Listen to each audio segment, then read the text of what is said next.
ಅಂಗವಾಗಿ ನಾವು ಇವತ್ತು ನಮ್ಮ ಪರಿಸರದಲ್ಲಿ ಗಿಡ ಮರಗಳನ್ನು ನೆಟ್ಟು ಮತ್ತು ತರಕಾರಿ ಹಣ್ಣು ಹಂಪಲುಗಳನ್ನು ವರ್ಷಂಪ್ರತಿ ಇಲ್ಲಿ ಮಾಡ್ತೇವೆ. ಮತ್ತು ನಮಗೆ 3 ಎಕರೆ ಜಾಗ ಉಂಟು. 3 ಎಕರೆ ಜಾಗದಲ್ಲಿ ನಾವು ಕೃಷಿಯನ್ನು ಮಾಡಿ 1 ಎಕರೆ ಜಾಗದಲ್ಲಿ ಭತ್ತವನ್ನು ಬೆಳೆಸ್ತೇವೆ. ಮತ್ತು ಕೊರಳ ಹಬ್ಬಕ್ಕೆ ನಮ್ಮಿಂದ ಮನೆಯಿಂದ ಎಲ್ಲರೂ ಕೊಂಡೋಗ್ತಾರೆ. ಮತ್ತು ತೆಂಗು ಕೃಷಿ ಹಾಗೆ ಅಡಿಕೆ ಕೃಷಿ ಎಲ್ಲ ಮಾಡ್ತಾ ನಾವು ನಮ್ಮ ಪರಿಸರವನ್ನು ಒಳ್ಳೆಯ ರೀತಿಯಲ್ಲಿ ಬೆಳೆಸಿ ಪರಿಸರ ರಕ್ಷಣೆಯಲ್ಲಿ ನನ್ನನ್ನು ತಾನೇ ತೊಡಗಿಸಿಕೊಂಡಿರುತ್ತೇನೆ.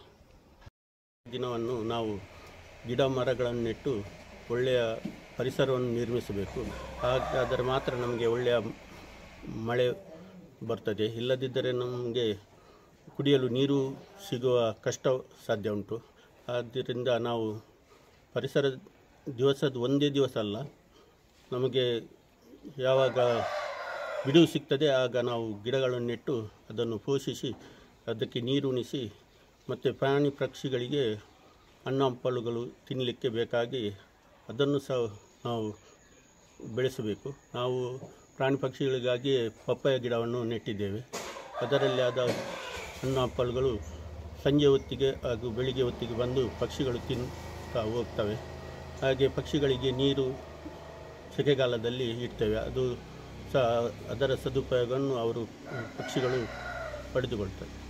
ಇನ್ನು ಮುಂದೆ ಪರಿಸರದ ಮೇಲೆ ಕಾಳಜಿಯಿಟ್ಟು ಗಿಡ ಮರಗಳನ್ನು ಬೆಳೆಸಿ ಉತ್ತಮ ನಾಗರಿಕರಾಗಿ ಬೆಳೆಯಬೇಕೆಂದು ನಾನು ನಿಮ್ಮೆಲ್ಲರಲ್ಲಿ ಪ್ರಾರ್ಥಿಸುತ್ತೇನೆ.